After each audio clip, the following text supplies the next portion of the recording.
eventually. The district's paying for me to take this class where I'm supposed to start something new. And they said, we'd like you to invest in our district, and this church is in our district, and so I'm counting it. Even if it's not one of my particular churches. I'm taking a lot of what I've learned in this and using it at both of my churches right now, which is great. But I'm not only using it there. So I've had to do mental gymnastics in my own head to make myself feel good about doing stuff like this. Yeah, so how have you processed that guilty feeling? What of that mental...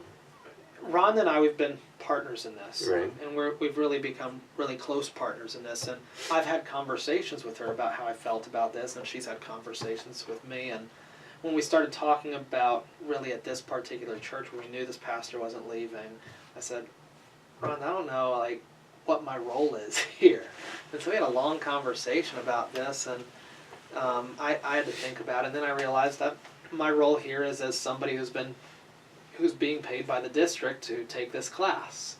Or the district is paying for me to take this class, and so I'm a resource of the district. It took me probably 2 or 3 days to really think through that whole piece of it. And her sort of talking me off the ledge a little bit of saying, is this really something I need to be part of? And she's like, no, you need to be part of it. I can't do this. Like, it's not energy, life-giving for me to be doing this on my own. This is a sort of thing that partnership is really helpful with. And I can get on board with that.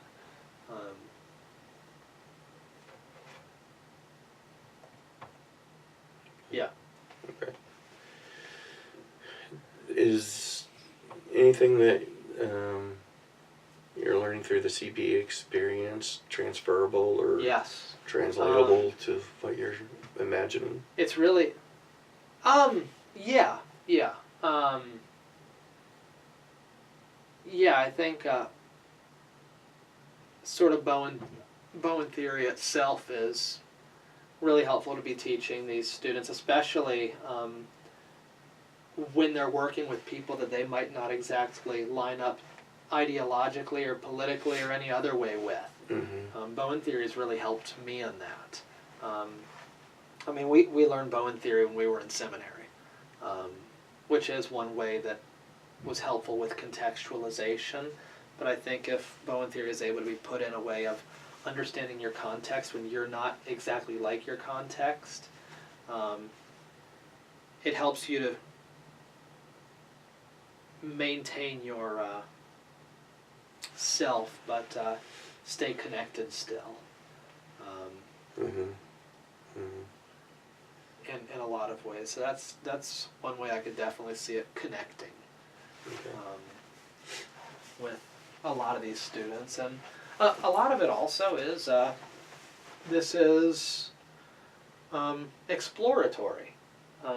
We have something in the Virginia conference called Calling 21, where a student will spend the summer at a church, and that church will house them. They'll get a small stipend. I did it when I was in college, and it helps. It helps students know if like ministry might be something that they want to enter into. It helped me to learn that ministry was something I wanted to enter into. I already knew I wanted to enter into ministry, but at that point I wasn't sure what kind of ministry, and it helped me really enjoy the local church ministry. But this would be a longer opportunity, maybe with different opportunities mixed in. Finding some sort of nonprofit, maybe making it sort of a mixture of church work and almost like an AmeriCorps. Winchester, I know Winchester has an AmeriCorps, but sort of the church version of AmeriCorps. There's other communities like this. There's one in Florida that comes to mind, and also one in Roanoke that comes to mind. I think that one's called Blue Ridge Fellows or something. It's Baptist. The one in Florida I'm thinking is Methodist. Do you know if they have as part of their program or their curriculum the any of the action reflection model where you experience and then you're intentionally I are need guided to through do a more. reflection. I need to do more work in having conversation with those people, how their particular communities work. Mm-hmm. So something you imagine for what you're Yeah. trying to do. Yeah. Especially as we do ministry, figuring out how reflection works in ministry and who to have reflection with. A lot of the point of this, or what we hope to see being one of the points, is that there will be some sort of intentional faith community aspect of it, in which they can do this sort of debriefing in over the course of either a school year or however long, maybe 1 year or 2 years. We haven't put those exact numbers together, obviously. We don't want to get too stuck with exactly what things look like yet, because somebody with some other really great ideas might pop up and be able to help partner with us more. Yeah. So that's what we're working on now. What I'm working on now, and in addition to church and CPE, and Well, it sounds. I mean, you're obviously enthused about it. I can see that animation in you. It also sounds very ambitious. it's probably overly ambitious in some ways. I think we have 5 different prongs that we're looking at doing with this, and realistically, at one time, we can probably only do 1, maybe 2. But it's like throwing spaghetti at a wall and seeing what sticks. Yeah, it's funny. Last Monday, or this Monday, and Sunday, I was in Richmond at the Roslyn Retreat Center for the seminar and supervision. A lot of it was about theory writing theory papers. Mm-hmm. And one of the persons there, and she was great giving this presentation, said that where a lot of people get stuck is in overly researching, trying to understand everything there is to understand about a theory. When her thought was, find one theorist, one book, and 3 to 5 concepts. And I'm thinking, I can do that. I could do that. You know, I said that really helped me to think concretely. You know, the problem with Bowen theory is, well, I mean, there's a lot of Bowen theory out there. And a lot of different people write Bowen theory, and there's some nuanced differences in how people think about it and present it. And it's like, I'm never all going to capture all that and write it in a 5-page paper. So, you know. It wouldn't be your own words anymore. Anyway. No. So it's really, I think, helpful in a process like what you're talking about, to be able to, I think it's great to have just a wide and open vision at the beginning of something. But at least the way I experienced, you know, things get better the more I can rein in my vision and really focus on what I need to focus on. Yeah, and I think, well, we're at the point where we're actually finally starting to let other people in on the vision, which I think is where we start to be able to pull it in and figure out what exactly is possible and what is not necessarily possible. Yeah. Because there's a lot of stuff that has to happen in order for all of this to work. And so how would you know when you've got it? When you've got what you want to do?